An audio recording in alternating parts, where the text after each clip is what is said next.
সৌমেন স্যারের পক্ষ থেকে অষ্টম শ্রেণীর সকল ছাত্রছাত্রীকে শুভেচ্ছা।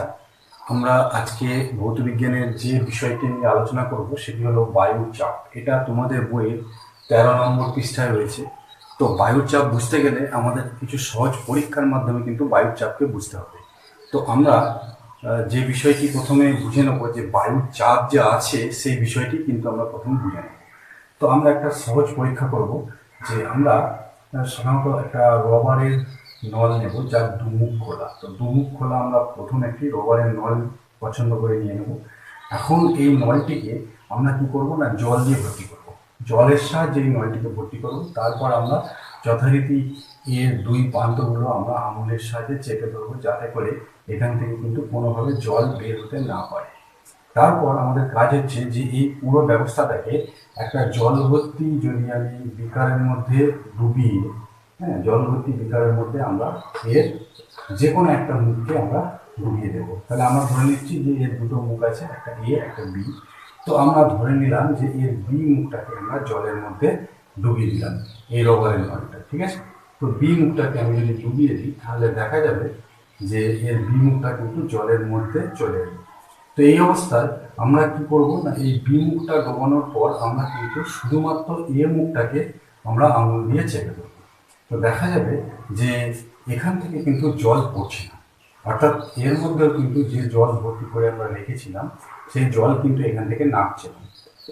কি বললাম, প্রথমে আমরা একটা নির্দিষ্ট দৈর্ঘ্যের বা আমাদের পছন্দ মতো দৈর্ঘ্যের একটা রবারের নল নেব, যেটা দুমুখ খোলা। তারপরে আমরা এটাকে জল ভর্তি করবো।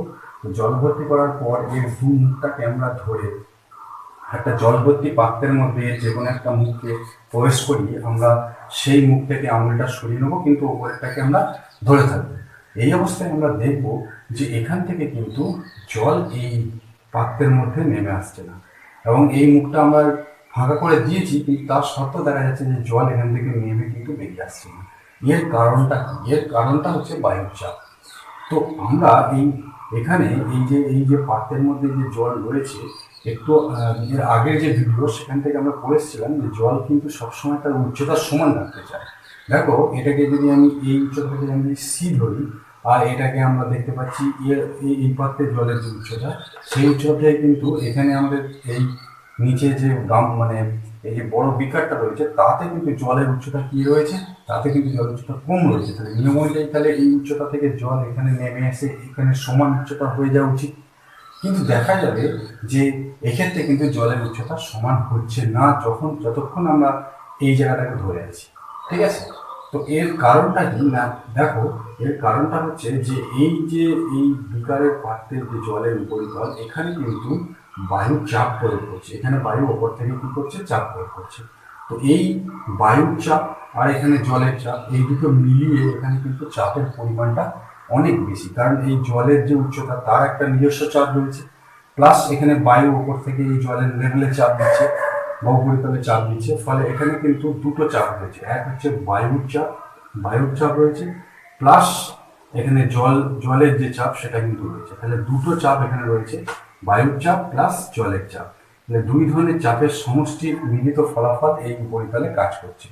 অন্যদিকে এই এ প্রান্তে যেহেতু আমরা এখানটা চেপে রেখেছি, ফলে এখানে কোনো বায়ু নেই, বায়ু অনুপস্থিত। ফলে এখানে শুধুমাত্র কিসের চাপ ক্রিয়া করছে, জলের চাপ ক্রিয়া করছে। তো জলের চাপ শুধুমাত্র এই এ প্রান্তে ক্রিয়া করছে, কিন্তু বায়ুর এখানে কোনো চাপ নেই। ফলে কি হয় যে এই লেভেলে বা এখানে কিন্তু জলের এবং বায়ুর চাপ মিলিয়ে চাপের পরিমাণটা অনেকটা বেড়ে যায়।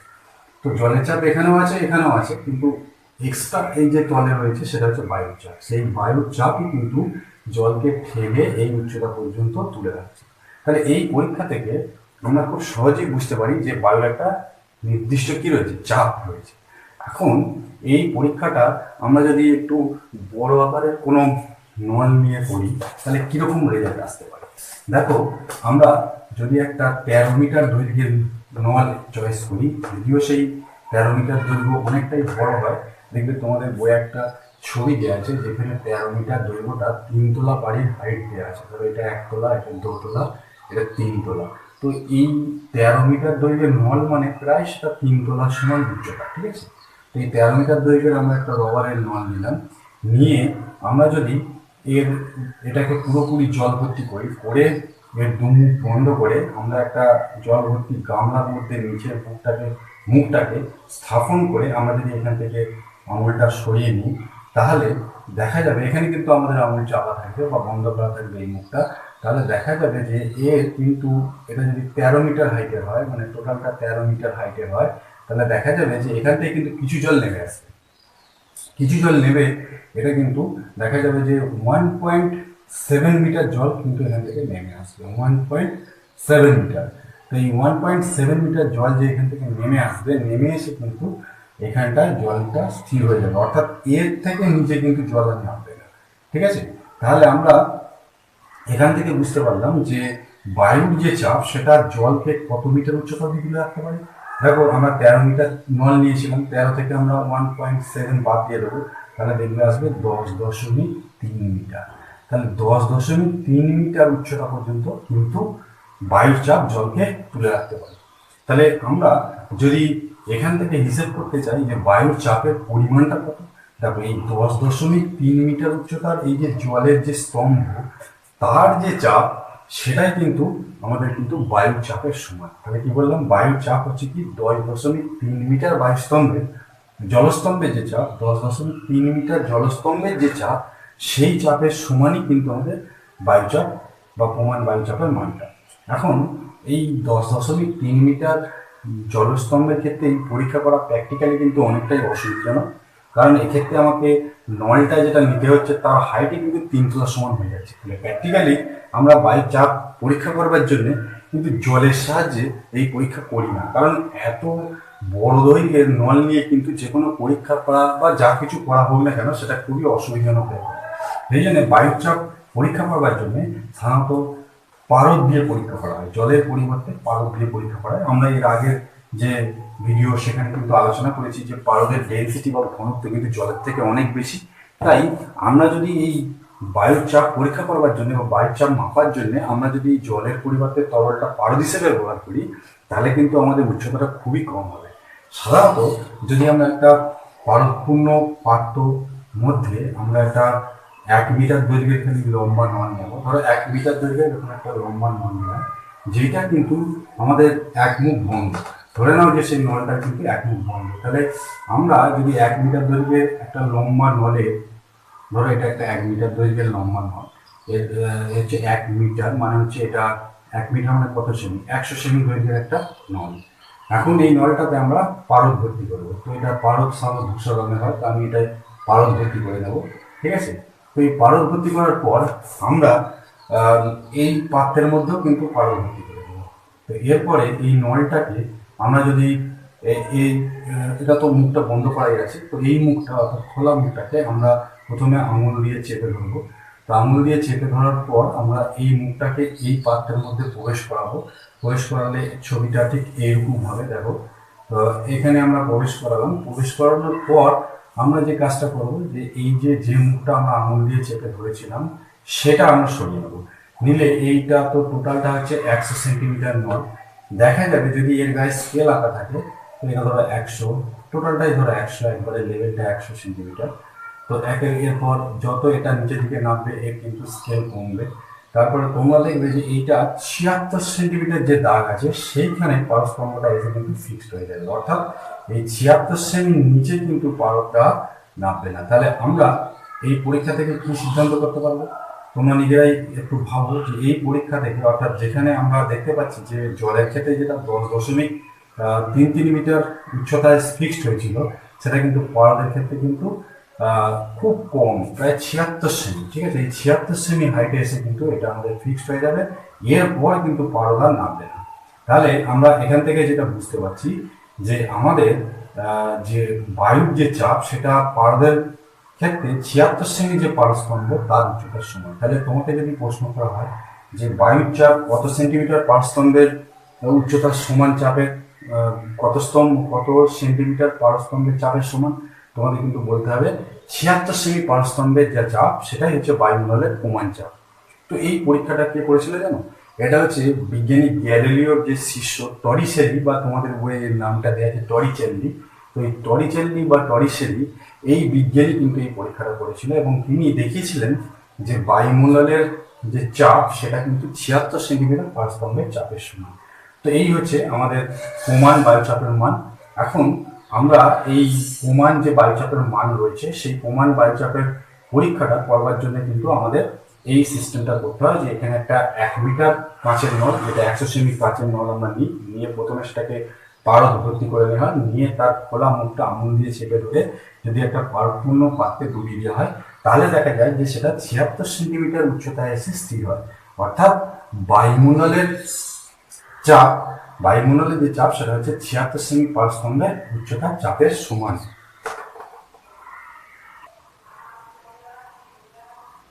তো আমাদের এই পরীক্ষাটাকে কি বলা হয়, টরিচেলি পরীক্ষা বা টরিচেলি পরীক্ষা। তো এখন প্রশ্ন হচ্ছে যে এই টরিচেলি পরীক্ষা, তাহলে তোমরা দেখতে পাচ্ছ যে আমাদের পারস্তম্ভ আমরা যেটা বায়ুর চাপ যেটা তুলে রাখছে পারস্তম্ভকে সেটা হচ্ছে 76 সেমি। তো এই 76 সেমি যে তুলে রাখছে তাহলে এখানে 24 সেমি যে উচ্চতা থাকছে, এই 24 সেমি উচ্চতা কিন্তু আমাদের কোনোরকম ভাবে সেখানে কিন্তু পারদ থাকছে না। তাহলে এই 24 সেমি উচ্চতাকে কি বলা হয়, এটাকে বলা হয় টরিসেলি শূন্যস্থান। তো এই 24 সেমি যে উচ্চতা এই জায়গাটাকে বলা হয় টরি, তোমাদের বইয়ে টরিচেল্লি আছে, তাহলে টরিচেল্লি, টরিচেল্লি কি বলা হয় এটাকে, টরিচেল্লি শূন্যস্থান। তাহলে আমরা এটা এখানটায় লিখবো যে এটাকে বলা হচ্ছে টরিচেল্লি শূন্যস্থান। টরিচেল্লি শূন্যস্থান, টরিচেল্লির শূন্যস্থান বলা হচ্ছে। টরিচেল্লির শূন্যস্থান কোন জায়গাটাকে বলা হয়, টরিচেল্লির শূন্যস্থান হচ্ছে 76 সেমি উচ্চতার উপরে যে ফাঁকা জায়গাটা থাকে টরিচেল্লির পরীক্ষায় 1 মিটার লম্বা নলে, তো তার হাইট কিন্তু মনে রাখতে হবে 24 সেন্টিমিটার। এই 24 সেন্টিমিটার জায়গাটাকে বলা হয় কি টরিচেল্লির শূন্যস্থান। এখন এই শূন্যস্থানটা কি প্রকৃতই শূন্যস্থান? না, এটা প্রকৃত শূন্যস্থান নয়। এখানে কিছু পরিমাণে কি থাকে, পারদ বাষ্প থাকে, হ্যাঁ, কিছু পরিমাণে জলীয় বাষ্প থাকে। তো বাইরে থেকে এটাকে দেখে ফাঁকা মনে হলেও কিন্তু বাস্তবে এর মধ্যে পারদ বাষ্প, জলীয় বাষ্প এইসব থাকার জন্য এই জায়গাটা কিন্তু প্রকৃতপক্ষে শূন্য নয়। যাই হোক, টরিচেলি শূন্যস্থান এটাকে বলা হয় কেন না, টরিচেলি পরীক্ষাটা করেছিল বলে তার নাম অনুসারে এই জায়গাকে টরিচেলি শূন্যস্থান বলা হয়। কিন্তু তোমরা মনে রাখবে যে এই জায়গাটা প্রকৃত শূন্যস্থান নয়, এখানে কিছু পরিমাণে পারদ বাষ্প, জলীয় বাষ্প এইসব থাকে। যাই হোক, তাহলে আমরা যেটা শিখলাম সেটা হচ্ছে যে বায়ুর চাপ, প্রমাণ বায়ুচাপের মান কত, তাহলে প্রমাণ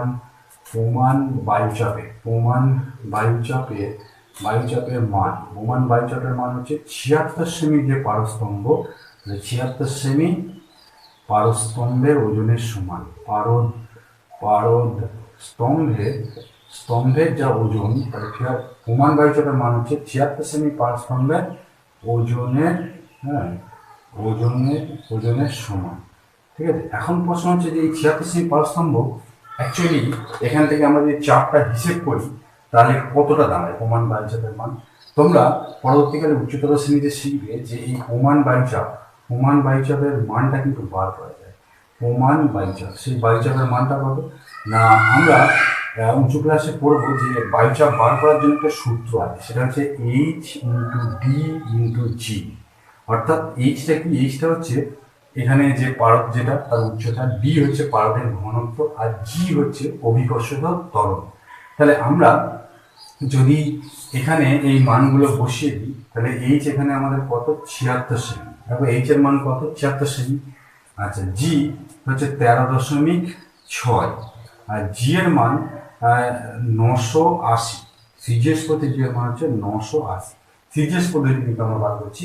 দেখো এইচ এর মান হচ্ছে 76 সেমি, ডি তার পারদের ঘনত্ব, ডিটা হচ্ছে কি পারদের ঘনত্ব, ডি হচ্ছে পারদের ঘনত্ব। তো এই পারদের ঘনত্ব হচ্ছে 13.6 গ্রাম পার সিসি, এটা হচ্ছে সিজিএস পদ্ধতি, সেটা আমরা বসিয়ে দিয়েছি। আর জি মানে সিজিএস পদ্ধতি করতে হবে 980 সেমি পার সেকেন্ড স্কোয়ার, এটা আমরা বসিয়ে দিলাম।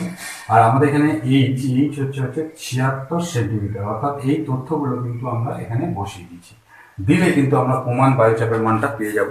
তো এই প্রমাণ বায়ুচাপের মান, তো এটা দাঁড়াচ্ছে আমাদের এখানে 1.013 × 10⁶ ডাইন পার বর্গ সেমি। তাহলে ডাইন পার বর্গ সেমি বা সেমি স্কোয়ার লিখলেও চলে। তো এইটাই হচ্ছে প্রমাণ বায়ুচাপের মান।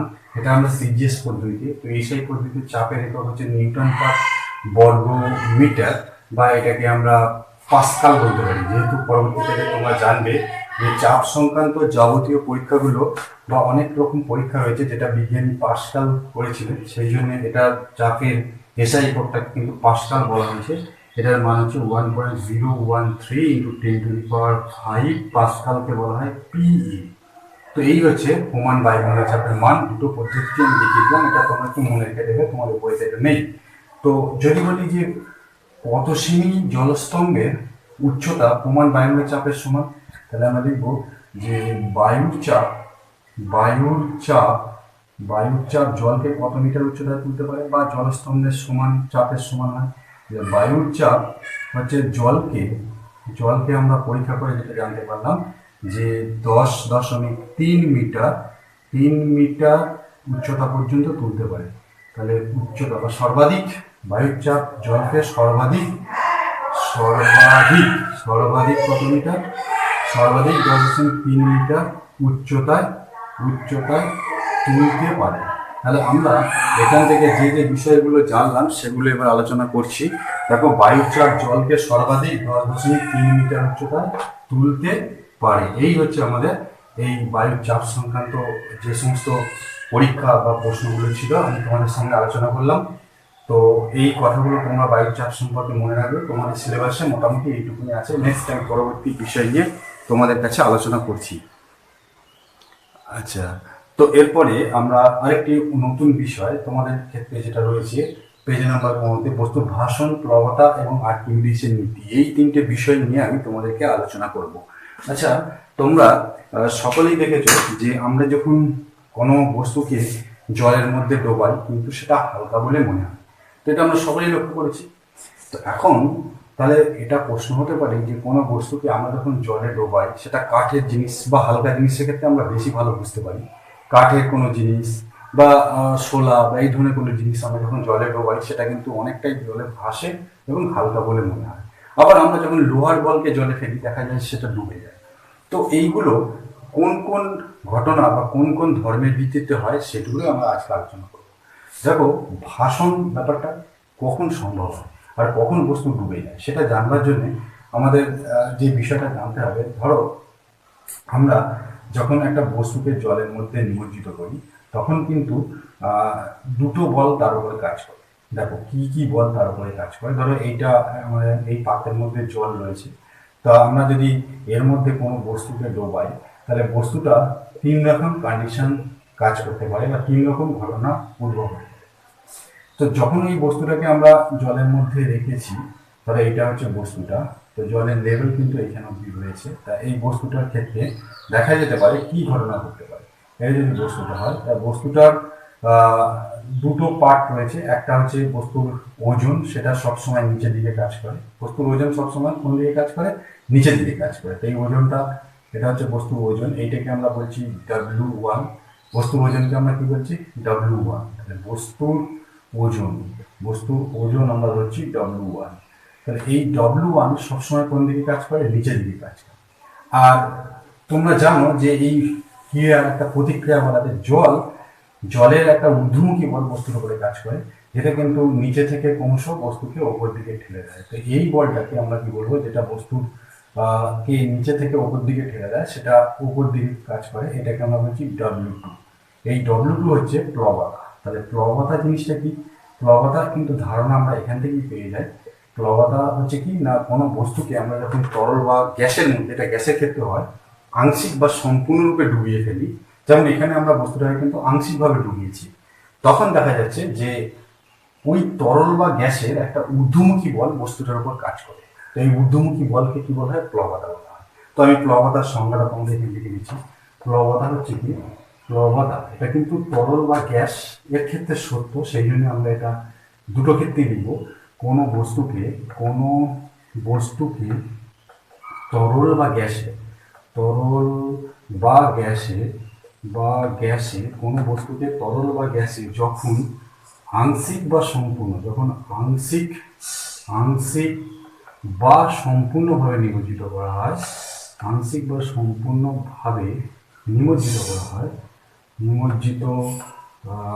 হয়, কোনো বস্তুকে যখন তরল বা গ্যাসে আংশিক বা সম্পূর্ণরূপে নিমজ্জিত করা হয় তখন ওই বস্তুর উপর তখন ওই বস্তুর উপর প্রযুক্ত প্রযুক্ত তরল বা গ্যাসের ঊর্ধ্বমুখী বলকে তখন ওই বস্তুর উপর প্রযুক্ত তরল বা গ্যাস কর্তৃক ঊর্ধ্বমুখী বলকে বা তরল বা গ্যাস কর্তৃক তখন ওই বস্তুর উপর প্রযুক্ত তরল বা গ্যাস কর্তৃক যে ঊর্ধ্বমুখী বল, তরল বা গ্যাস কর্তৃক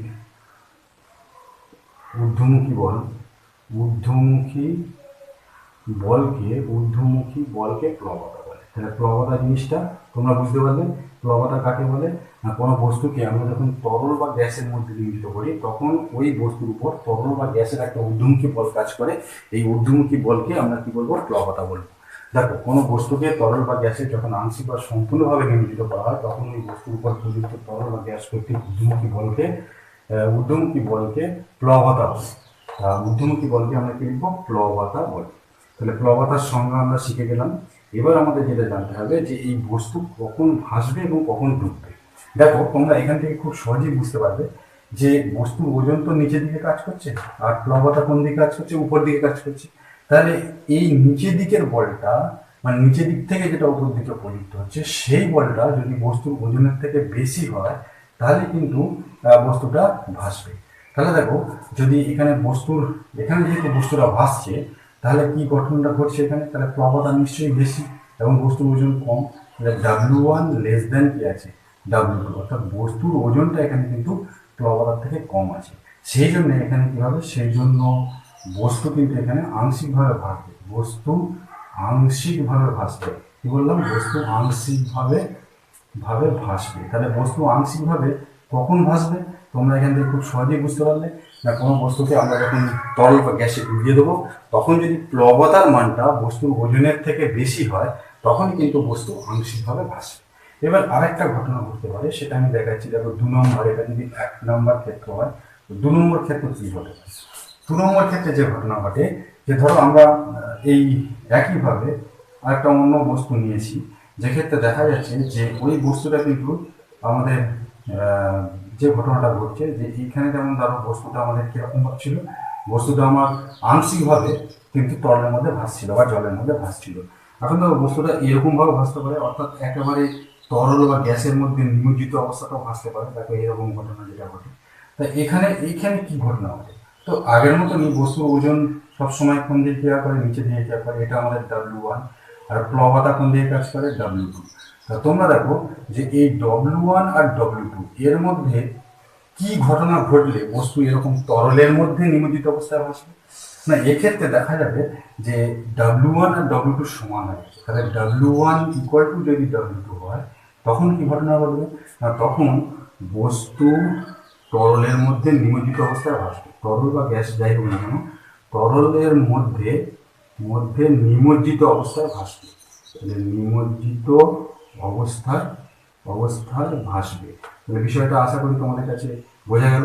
তাহলে বস্তু কখন তরল বা গ্যাসের মধ্যে নিমজ্জিত অবস্থায় ভাসবে না, যখন W1 ইকুয়াল টু W2 হবে তখন বস্তু তরলের মধ্যে নিমজ্জিত অবস্থায় ভাসবে। তো এরকম ঘটনাও ঘটে, এরকম প্র্যাকটিক্যাল কিছু ঘটনাও রয়েছে। যেমন তোমরা নিশ্চয়ই জানো যে ডুবোজাহাজ, এই ডুবোজাহাজে কিন্তু সব রকম ঘটনাই ঘটতে পারে।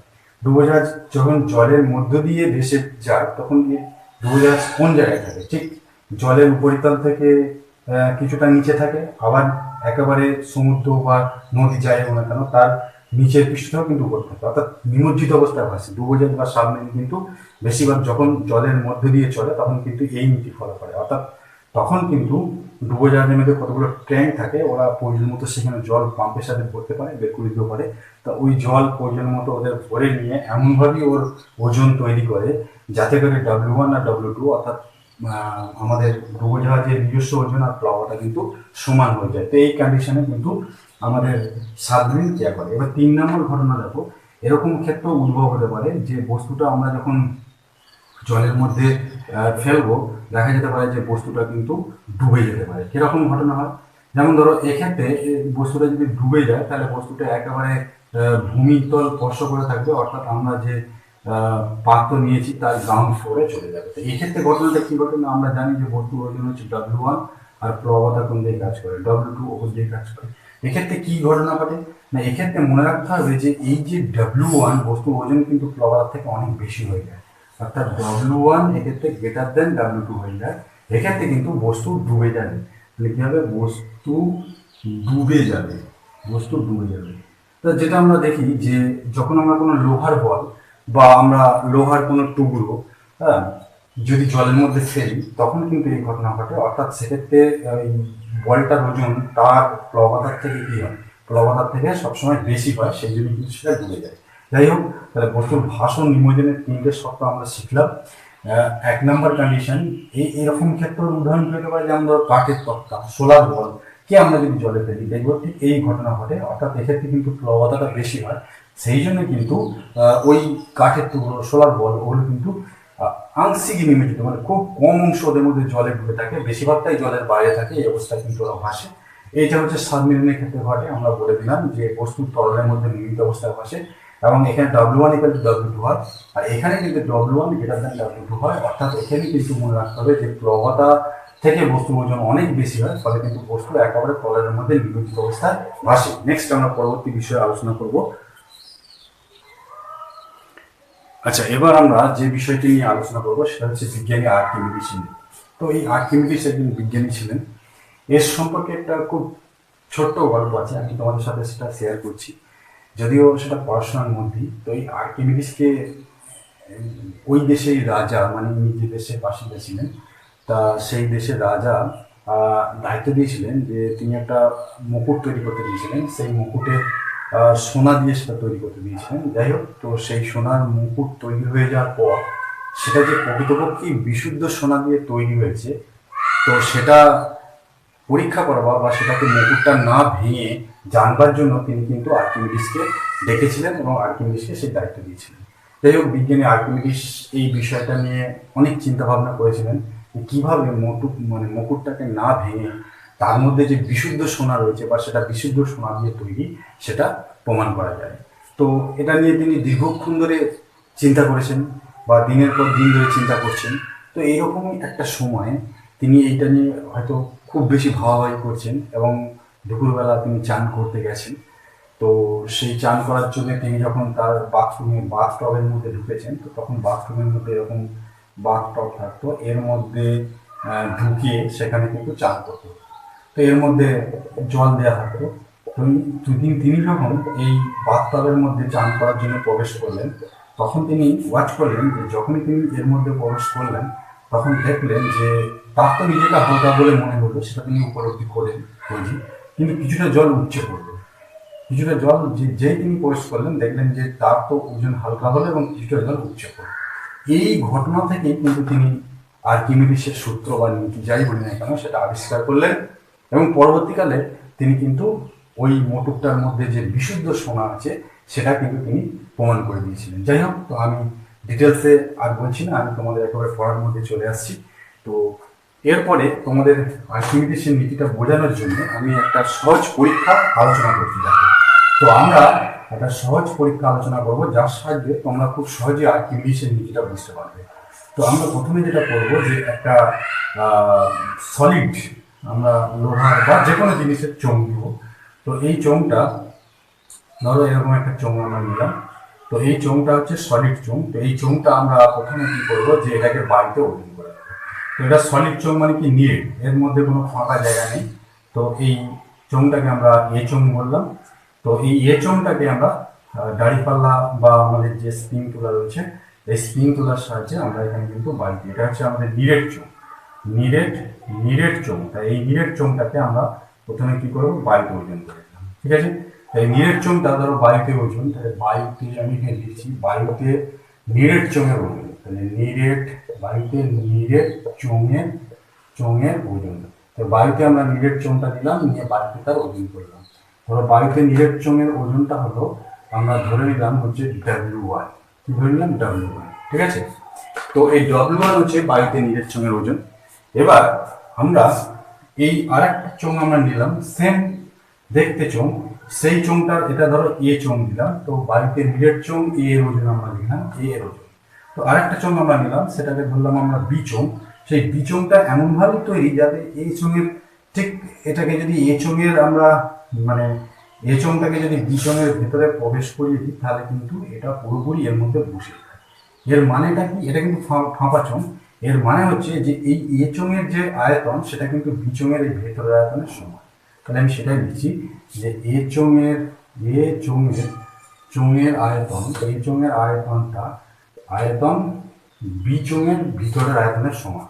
এ চোঙের আয়তন বি চোঙের ভিতরের আয়তনের সমান, ভিতরের আয়তনের সমান, আয়তনের সমান।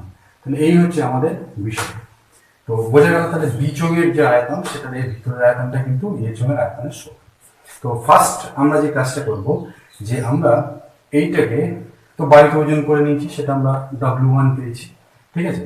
এরপরে আমরা যে কাজটা করব যে আমরা কিন্তু এই যে সিস্টেমটাকে প্রথমে এই দুটো চোঙকে আমরা ফিট করব, অর্থাৎ এটাকে আমরা ঠিক এইভাবে ফিট করবো। দেখো যে এখানে আমরা নিরের চোঙটাকে এখানে ফিট করে দেবো। নিরের চোঙ আমাদের ধরে এইটাই এখান থেকে চলে এলো, এটা হচ্ছে আমাদের একটা নিরের চোঙ।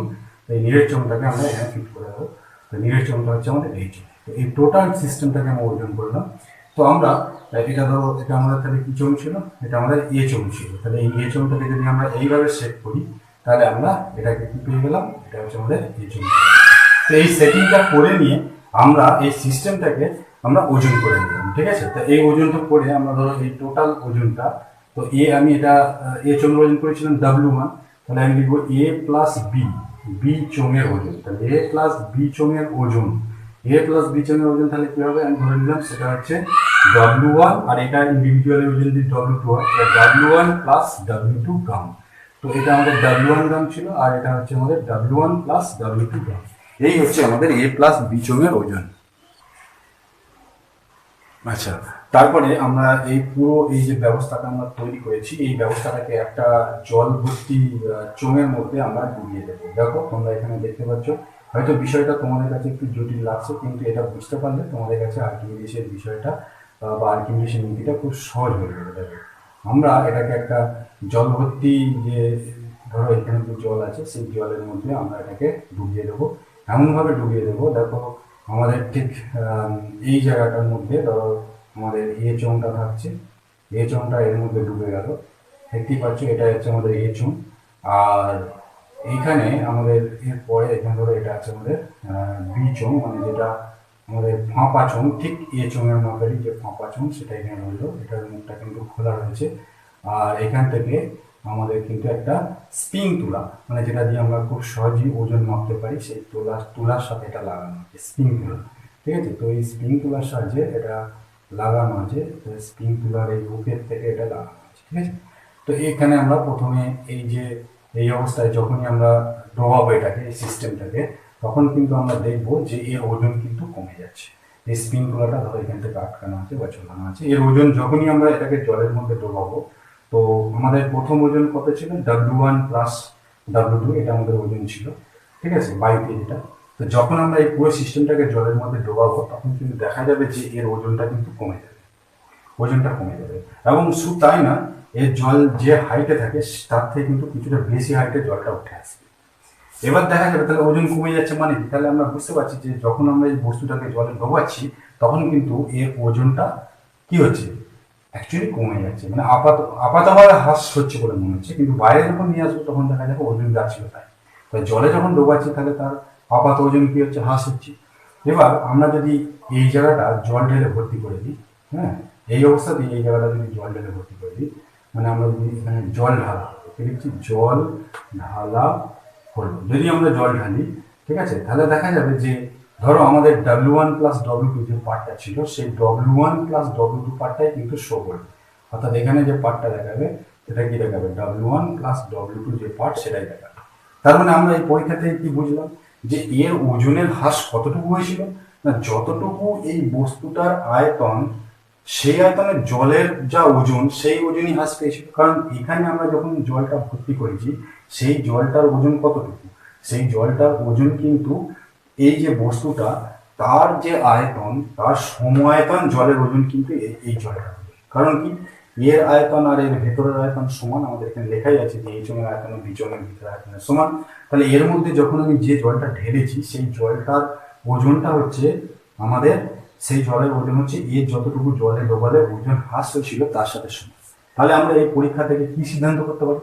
কোনো বস্তুকে আমরা যখন তরল বা গ্যাস, এখানে আমরা জলের মধ্যে ডুবিয়েছি মানে তরলের মধ্যে ডোবাচ্ছি, তখন বস্তু ওজনের কি হচ্ছে? আপাত হ্রাস হচ্ছে।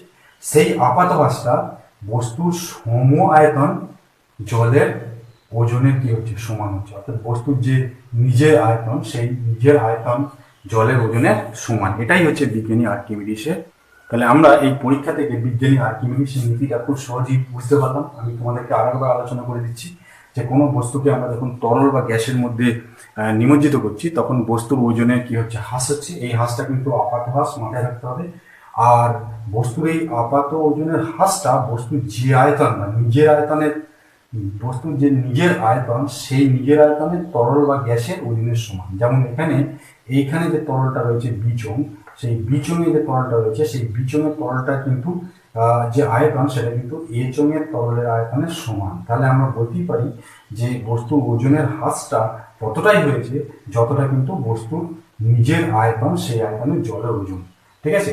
তো এটাকে বিজ্ঞানী আর্কিমিডিস বলে দিয়েছিল। তো আমি এখানে আর্কিমিডিসের নীতিটা লিখে দিচ্ছি, তোমরা একটু ভালোভাবে এটা বুঝে নেবে। আর্কিমিডিসের নীতি, আর্কিমিডিসের মিডিসের নীতি। আবারও বলছি যে এই আর্কিমিডিসের নীতি শুধুমাত্র যে জলের ক্ষেত্রে প্রযোজ্য তা নয়, এটা কিন্তু অন্য তরল বা অন্য প্রবাহিত বা বায়ুর ক্ষেত্রে কিন্তু এটা প্রযোজ্য। তাহলে আমরা লিখছি যে কোনো বস্তুকে তরল বা গ্যাসে আংশিক বা সম্পূর্ণভাবে, আংশিক বা সম্পূর্ণ রূপে নিমজ্জিত করা মানে কি? ডোবানো। তাহলে নিমজ্জিত করলে বস্তুর ওজনের হ্রাস হয়। বস্তুর ওজনের আপাত হ্রাস হয়। আপাত কথাটা কেন বলছি? যে আপাত মানে কি? যে এটা জলে থাকা অবস্থাতেই এর ওজন হ্রাস পাচ্ছে, বাইরে নিয়ে গেলে কিন্তু এই হ্রাস থাকবে না, যা ওজন তাই দেখাবে। তাহলে জলে নিমজ্জিত করলে সম্পূর্ণরূপে বস্তুর ওজনের কি হচ্ছে? আপাত হ্রাস হয়। এবং এই আপাত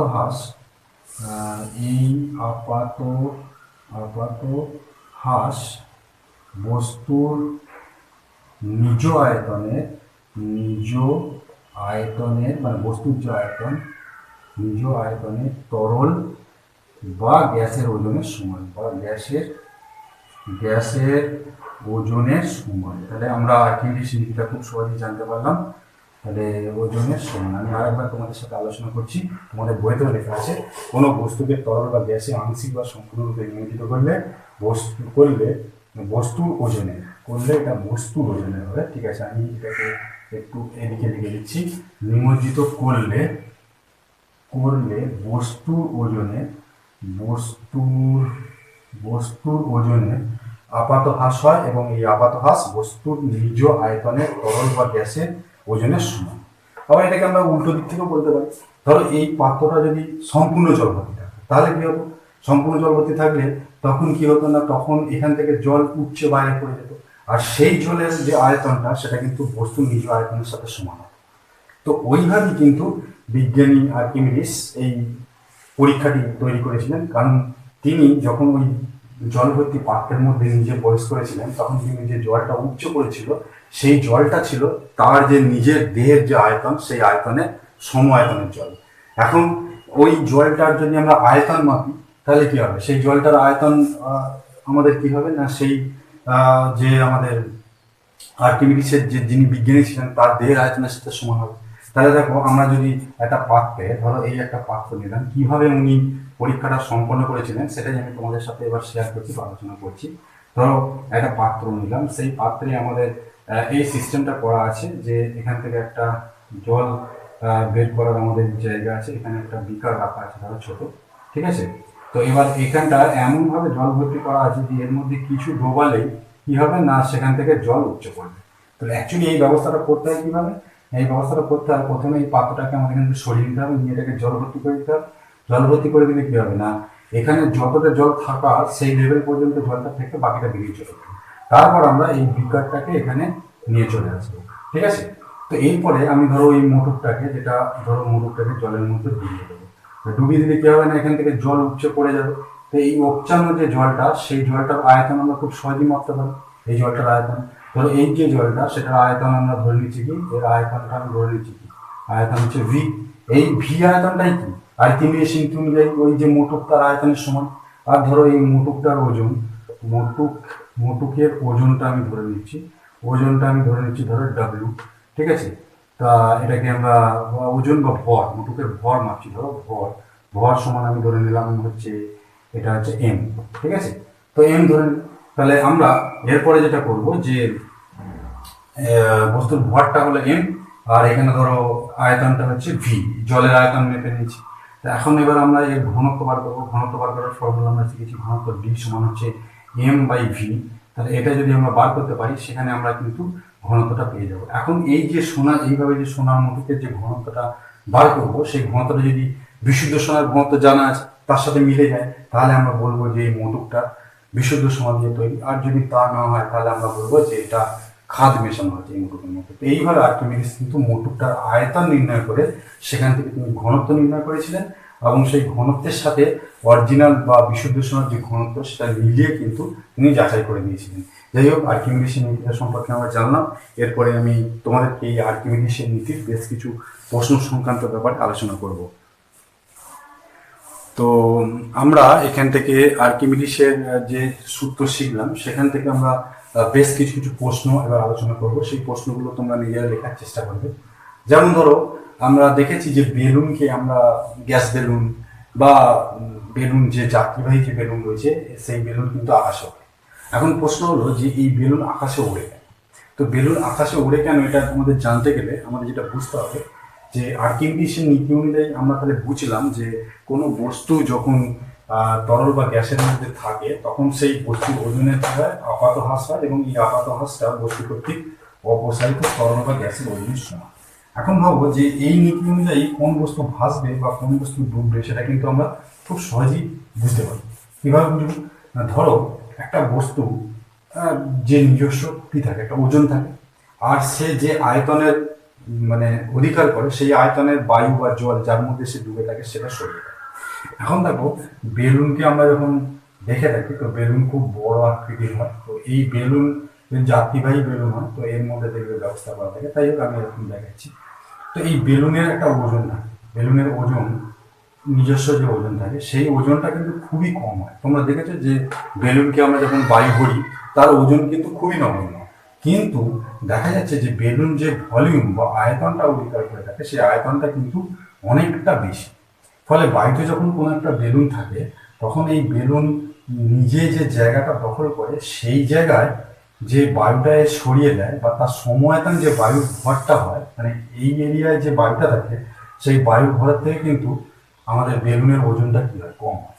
তাহলে বেলুন বাতাসে ভাসে কেন না, বেলুনের সম আয়তন সম আয়তন আয়তন বায়ুর বায়ুর ওজন, বেলুনের সম আয়তন বায়ুর ওজন ওজন বেলুনের ওজনের থেকে কি হয়, বেলুনের ওজনের চেয়ে বেশি হয়, ওজনের চেয়ে বেশি হয়। তাহলে বেলুনের সম আয়তন বায়ুর ওজন বেলুনের ওজনের থেকে বেশি হয়। বেলুনের সম আয়তন বায়ুর ওজন বেলুনের ওজনের থেকে বেশি হয়।